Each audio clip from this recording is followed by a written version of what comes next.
Sebelumnya saya perkenalkan dulu, saya Bu Yuli Siswanti. Pada hari ini akan mempelajari tentang pelajaran IPS Dinamika Kependudukan Indonesia.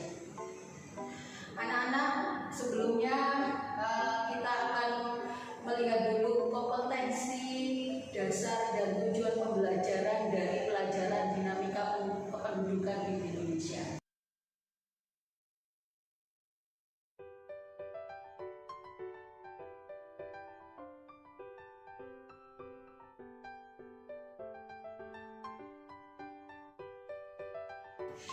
Oke anak-anak, kita mulai materi pokoknya. Kita akan mempelajari tentang yang pertama adalah kuantitas penduduk Indonesia. Penduduk Indonesia tersebar di berbagai provinsi yang ada di Indonesia. Jumlah penduduk setiap provinsi berbeda-beda. Bila kita jumlah kuantitas penduduk, kita akan mempelajari satu demi satu materi yang akan kita bahas pada hari ini. Yang pertama adalah pengertian penduduk Indonesia. Yang kedua, sumber daya penduduk. Yang ketiga, pertumbuhan penduduk. Yang keempat, migrasi dan perpindahan penduduk. Yang kelima adalah kepadatan penduduk. Kita akan mempelajari satu persatu dari materi tersebut. Yang pertama, kita akan mempelajari tentang pengertian penduduk Indonesia.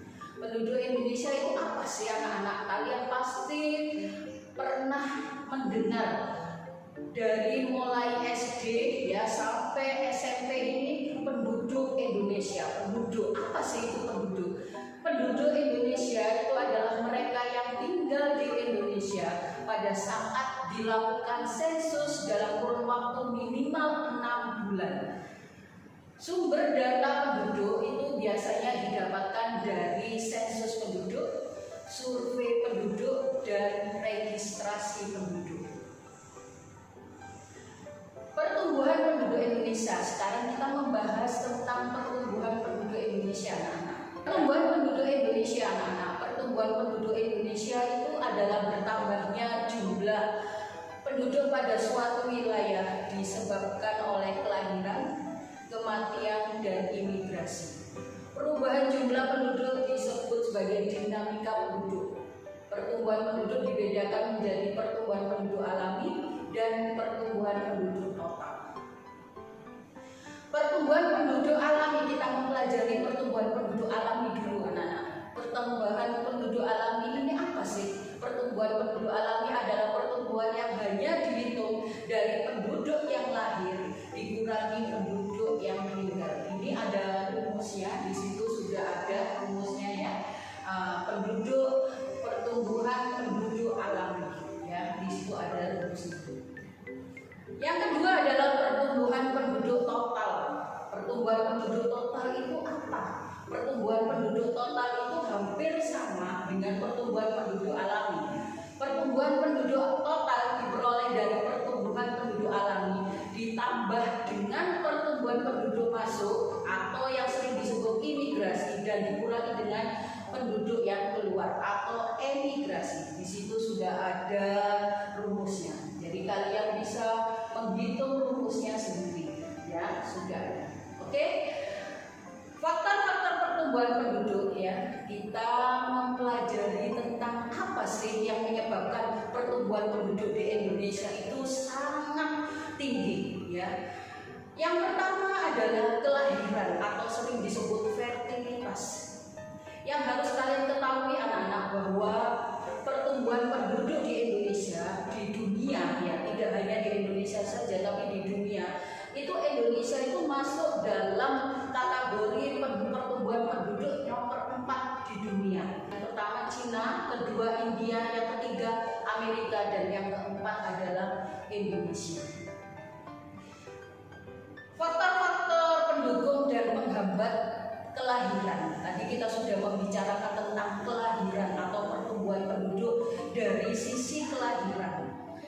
Faktor-faktor penduduk kelahiran yang mendukung kelahiran, yang pertama adalah kawin usia muda ya. Kawin usia muda itu dimulai dari usia 19 ya, usia 19 itu berarti kamu sudah lulus SMA. Ya, usia kawin, usia muda kamu sudah menikah ya. Jadi tidak menunggu sampai kamu berumur 25 tahun. Padahal menurut program pemerintah ya, usia perkawinan itu dimulai dari usia 25 tahun untuk yang perempuan dan usia 26 untuk yang laki-laki. Yang kedua adalah faktor-faktor pendukung kelahiran. Kenapa kelahiran itu terlalu banyak? Yang pertama selain kawin usia muda, yang kedua adalah perasaan tersiksa, tidak punya anak. Ya. Tidak punya anak itu merasa perasaan itu tersiksa. Tersiksanya kenapa? Karena satu, malu dengan keluarga, malu dengan tetangga, ya. Terus malu dengan sekitarnya, masyarakat sekitarnya selain tetangga. Yang ketiga, faktor pendukung kelahiran. Yang ketiga, pandangan banyak anak banyak rezeki. Ya. Orang Indonesia itu tidak mengupayakan atau tidak tahu bahwa setiap anak itu ada tanggung jawab yang harus dipenuhi. Ya. Tidak harus melahirkan terus, tapi harus ada tanggung jawab yang harus dipenuhi. Kalau anaknya banyak, pasti tanggung jawab itu juga banyak. Ya, mereka tidak akan tahu bahwa tanggung jawab semakin banyak anak itu semakin tanggung jawabnya semakin besar. Ya, tapi orang Indonesia tidak peduli dengan itu anak-anaknya. Yang keempat adalah dapat membantu orang tua bekerja. Jadi anak yang banyak itu mereka beranggapan bahwa kalau anak yang banyak itu bisa membantu orang tua bekerja. Padahal kita mempunyai anak itu tidak harus dipekerjakan, ya, tidak harus dipekerjakan. Kita harus mendidik mereka bagaimana kehidupan mereka bisa lebih baik daripada kita. Jadi tidak boleh kita mempekerjakan anak kita sendiri. Ya, misalnya disuruh mengemis, disuruh jualan koran dan lain sebagainya.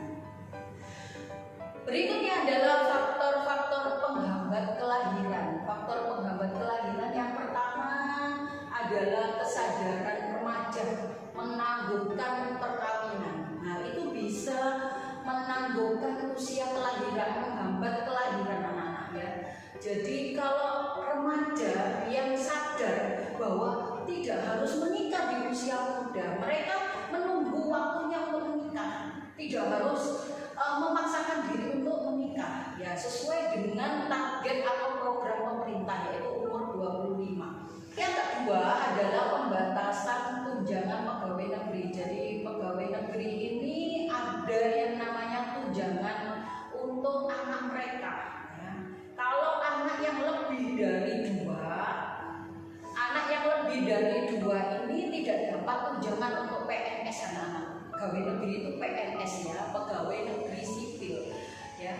Jadi mereka hanya mendapatkan tunjangan anak itu 2 anak ya, 2 anak pertama dan anak kedua. Kalau anak lebih dari 2 itu tidak akan mendapatkan tunjangan pegawai negeri ya. Jadi bayar sendiri, tidak bisa ditukar dengan tunjangan tersebut. Yang ketiga, malu mempunyai anak dengan jumlah banyak.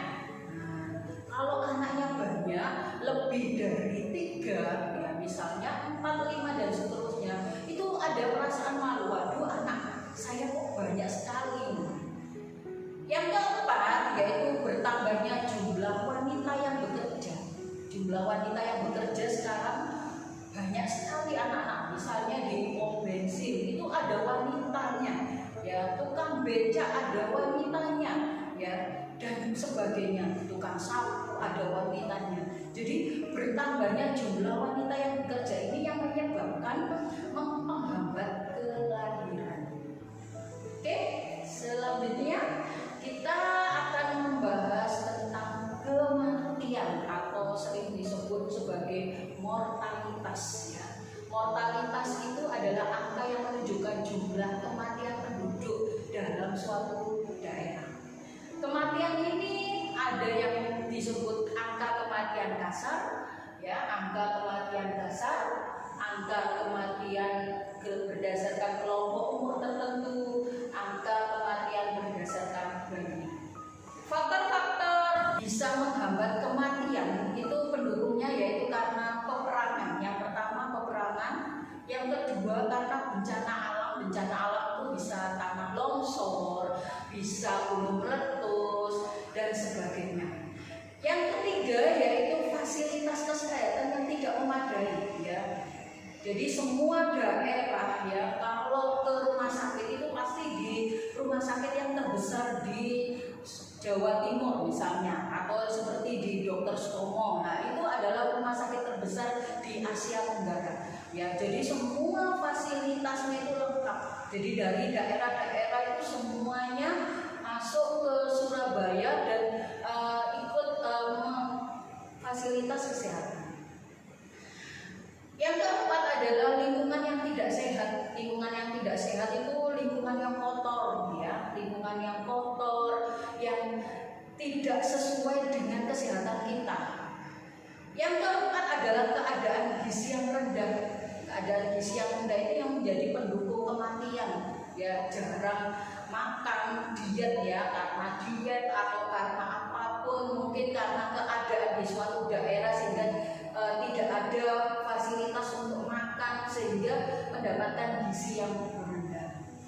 Faktor-faktor yang menghambat kematian, ya, atau sering disebut antimortalitas. Antimortalitas itu yaitu penghambat kematian. Yang pertama adalah berkembangnya ilmu kesehatan. Jadi ilmu kesehatan itu setiap hari itu berkembang anak, ya. Misalnya kita sekarang corona, ya, setiap detik itu selalu ada info-info kesehatan. Info-info kesehatan ini sangat perlu bagi kita, ya. Ada yang nge-share info kesehatan tentang produk herbal, ya. Bagaimana kita bisa mengalami corona ini dengan obat herbal, memakan dengan obat yang tidak kimia, ya, dengan obat seperti jahe, seperti cengkeh dan sebagainya. Yang kedua yaitu negara dalam keadaan damai, ya. Negara dalam keadaan damai tidak seperti di Afghanistan, ya. Afghanistan ini negara yang tidak damai, ya. Kalau di Indonesia insya Allah negaranya damai, ya. Jadi ini sangat menghambat kematian. Jadi orang-orang kalau keadaan negaranya damai, otomatis rakyatnya itu ikut tenang. Tapi kalau di Afghanistan dalam keadaan peperangan itu sangat mendukung kematian. Yang ketiga karena ajaran agama yang melarang sesama manusia itu untuk saling membunuh, ya. Tidak boleh manusia itu membunuh, sakit hati sedikit membunuh orang, sakit hati sedikit membunuh, ya. Itu tidak boleh dalam ajaran Islam yang kita anut. Berikutnya adalah masyarakat semakin memahami cara hidup sehat, ya, cara hidup sehat, apalagi dalam keadaan kita corona seperti ini. Jadi harus cuci tangan, pakai sabun, dan harus mandi pada saat kita berada setelah bepergian. Nah, itu. Oke anak-anak, sebagai pemahaman terakhir kita, ya, apakah kalian memahami penjelasan dari Bu Yuli tadi? Di sini ada tugas mandiri yang nanti akan kalian selesaikan dengan guru pengajar kalian. Tugas mandiri yang harus kalian selesaikan dan harus kalian kumpulkan di guru pengajar kalian. Oke anak-anak, terima kasih atas perhatiannya dan kerjasamanya. Sehat selalu walaupun kalian belajar di rumah. Assalamualaikum warahmatullahi wabarakatuh.